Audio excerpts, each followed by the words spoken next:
Luffy just completely obliterated Imu with a single punch in one piece. Chapter 1186, and a terrifying power that's been sleeping for a straight 800 years is finally waking up. Let's dive right into this absolute masterpiece of a chapter. This week's chapter is officially titled One More Time. The cover request is wild. It shows Loki secretly drawing a portrait of Ida, and Ida is low-key blushing and feeling happy about it. At the bottom of her face, Loki wrote the word Kachan, which literally means mother. The chapter kicks off with a completely chilling, terrifying war atmosphere in the Esperia kingdom. The combat convoy forces are holding the line, fighting for their absolute lives against the world government's brutal assault. For these guys, there is zero room to back down. Independence is the only way the people of Esperia can stay alive and dodge the horrifying fate waiting for them. Right in the thick of all this chaos, Brook finally breaks into the throne room, but what he sees instantly freezes him to his core. Inside, King Reuven is lying on the floor, completely covered in blood, dead. Princess Shuri is standing right next to the king's body, but her vibe and appearance are completely different from her usual self. On the other side of the room, a god knight is just chilling, casually smoking a cigarette like this massive war outside doesn't mean a damn thing to him. On top of that, there's a mysterious shadow figure creeping around that looks exactly like the monster form of Gorosei Mars. Brook completely loses it and starts panicking. He yells for someone to get a doctor, desperately hoping King Reuven can still be saved. Over and over, Brook calls the king Aniki, a title that carries heavy emotional weight for him. In the middle of his panic, Brook flashes back to the very first time he met Reuven. Back then, Reuven totally refused to be called an old man because he felt he wasn't that old yet. From that day on, Brook started calling him Aniki, or Big Brother. To Brook, Reuven wasn't just a king. He was his savior, the man who gave him a real family and a purpose in life. But all that hope gets completely crushed by reality. That mysterious figure filling the room slowly fades away. The silhouette of Imu and the shadow of the Gorosei monster just vanish into thin air. Then, Shuri coldly drops the bomb, saying the man everyone thought was her father is officially dead. Brook absolutely cannot accept this. He immediately draws his sword, pointing it straight at the smoking god knight, demanding answers. He refuses to believe that Shuri, the girl he raised since she was a literal baby, could do something this twisted. To him, there wasn't a single part of Shuri's life he didn't know. He literally changed her diapers, protected her as a child, trained her in swordsmanship, and watched her grow into a kind-hearted princess. But Shuri's response completely shatters his world. She reveals that she is actually a celestial dragon. According to her, King Reuven was never her real father. For 16 years, she felt like she was living a complete lie. She belongs in Mary Joyce, living it up as a world noble. Brook is totally lost. In his eyes, the bond between a parent and a child doesn't need any DNA proof. Reuven raised her with pure love, and that was more than enough. But Shuri sees it completely differently.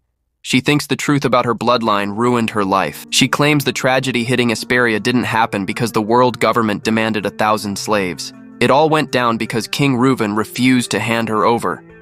In her eyes, the king let his own people die just to keep something that didn't belong to him. So, she views Reuven's death as him finally taking responsibility.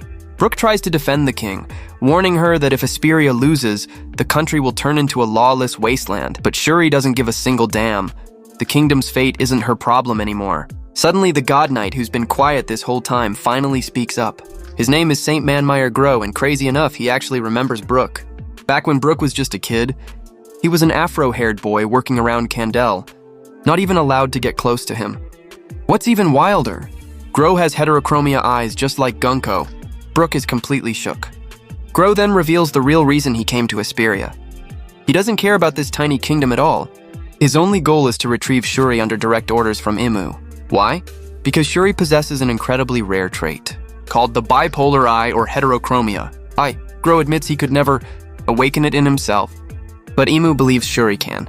What's even colder is that Grow talks about Shuri with zero affection. He doesn't view her as his daughter at all. To him, she is just a valuable tool for the Holy Land. When Grow starts talking a bit too much, Imu's voice instantly echoes and shuts him up. Grow apologizes and prepares to leave. Meanwhile, Shuri walks over to Brook, who is still trapped in this absolute nightmare. Shuri just looks at him with pure disgust, calling his crying pathetic. She claims she only wants protection from the strong, and if going to the Holy Land gives her that, she doesn't need Brook anymore. Deep down, Brook feels an agonizing pain. The girl he thought was an angel now looks like a straight-up demon. He realized he failed to protect Reuven. Then a massive tragedy strikes. Shuri uses her sword technique and straight-up pierces Brook's head in one single strike. Brook drops his weapon and collapses to the floor. In a sick twist of irony, Shuri starts singing the very song Brook created, the one about cows, frogs, slaves, kings, and how everyone just becomes bones in the end. Then Shuri and Grow leave the palace. Sometime later, Brook wakes up in a bed. The combat convoy members cannot believe he is alive. The doctors say Shuri's sword miraculously missed his vital brain parts, saving his life. But when Brook asks about King Reuven, they drop the bitter truth. Esperia has lost. The resistance crumbled. Shuri was taken on a world government ship, and the citizens are now refugees. Brook cries hysterically as his head wound opens up from the stress, shedding blood and tears. The heartbreaking flashback finally ends. We snap back to the present day with the Straw Hat crew, tears still streaming. Brook admits he didn't even know devil fruits existed back then, so he thought it was just a trauma hallucination. Shuri's shift was just too terrifying to believe. But seeing Gunko and the events in Elbaf, he knows it's real. Brook literally bows his head to the ground, begging his friends to help him save Shuri one more time if she is just a victim. The crew's response is pure peak family energy. Jinbei tells him to stop acting like a stranger. Nami calculates how Zeus's lightning can smash the ice. Frankie gets emotional, hyping up his radical beam, and Usopp panics trying to find the best plan. Without a single second of hesitation, the whole crew is ready to throw hands for their boy. Brook runs toward the frozen Gunko. Meanwhile, cutting to the Walrus School cafeteria, Luffy just finished grubbing. Hearing that this dangerous threat is an enemy of Elbaf, Luffy makes an instant decision. If someone is an enemy of Elbaf, they are his enemy too. Overflowing with insane power, Luffy feels absolutely unbeatable.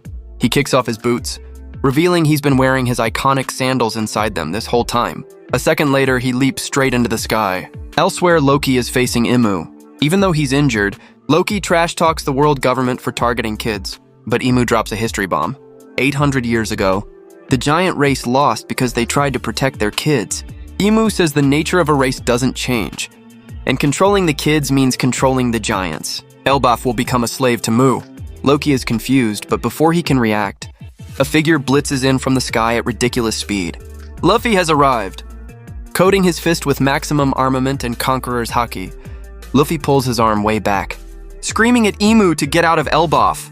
A split second later, Luffy's fist completely decks Imu straight in the face with full power. This is a direct parallel to the legendary moment. Luffy punched St. Charlos and Sabaody. Once again, someone dares to smash the highest power of the world government. And the absolute best part? No break next week. What an insane chapter. Do you guys think Brook will save Shuri? Let me know your wild theories in the comments below. Smash that like button, subscribe for daily One Piece hype, and hit the bell so you never miss an update. See you in the next one!